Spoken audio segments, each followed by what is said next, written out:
Hello, my name is James Miller, managing editor of the Interpreter magazine and an internationally respected journalist who covers Russia, Ukraine, Syria, and American foreign policy. And I need your help. For the last 4 years, the Interpreter has covered Russia and its domestic and foreign affairs. We've watched as the Kremlin cracked down on journalists, arrested opposition leaders, and was implicated in the poisoning and assassination of major political figures. During that time, we've reported on the Kremlin's efforts to influence events beyond their borders by extortion or even invasion.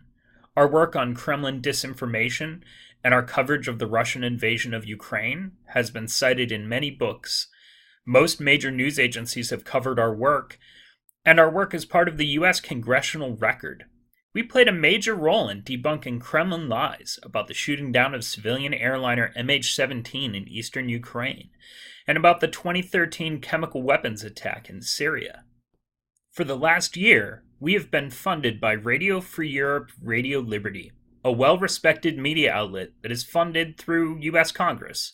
But since Donald Trump won the election and became president, U.S. funding for news outlets, particularly those that cover Russia, has been slashed. RFE has cut our funding. Separately, for the last year, I have run RFERL's Under the Black Flag column on the Islamic State. That funding has also been cut. In order to continue our work on Russia and its aggressive foreign policy, and on events in the Middle East, and on events in the world in general, I need to find new funding, and I cannot do that if I do not have money to support my own work. My story starts in 2009. I was not a journalist at the time, but I watched in horror and inspiration when protesters in Iran were arrested or even killed for voicing their beliefs that their presidential election was rigged. I took to Twitter and used my skills to do what I could, trying to determine what was truth and what was disinformation. Soon, my work on Iran gained international attention, and within a year, I was blogging for the Huffington Post. By the summer of 2013, I was hired by the Interpreter, and soon a news story needed covering. Anti-corruption protesters in Ukraine were being beaten, arrested, or murdered by snipers. But just like in the Middle East, they would not be silenced. They prevailed, only to face a new threat: heavily armed little green men, whom the Interpreter proved were members of Russian special forces units. Russia soon annexed Crimea, invaded the Donbass, shot a civilian airliner down in eastern Ukraine, and now Russia seeks to destabilize that democracy, and indeed all of Europe.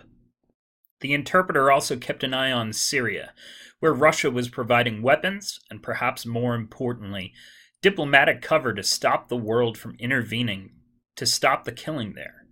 By 2015, when the Assad regime was ready to fall, Russia sent its troops and aircraft to Syria, where it has largely ignored terrorist groups like ISIS and instead bombed hospitals, water treatment plants, civilian neighborhoods, and even a UN aid convoy.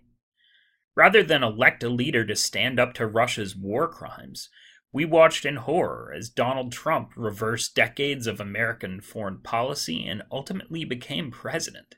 Despite accusations that Trump and his staff might have financial and personal ties to the Russian government, and despite evidence that the Kremlin did everything it could to influence the U.S. election, Trump may now be pursuing a strategy that will ultimately help Russia pursue its goals in Ukraine, Syria, now Libya, Eastern Europe, and beyond. There are many powerful people who would like for our voices to be silenced. The Interpreter has been attacked by hackers, denial of service attacks, the Kremlin-operated propaganda TV channel RT, and special interests to whom Russian aggression is a terrible, inconvenient truth. And now our budget has been cut. But we will not stop fighting. With your help, we can continue to pursue the facts, free from political influence or congressional budget cuts. Together we can continue to tell the stories that need to be told. Thank you for your support.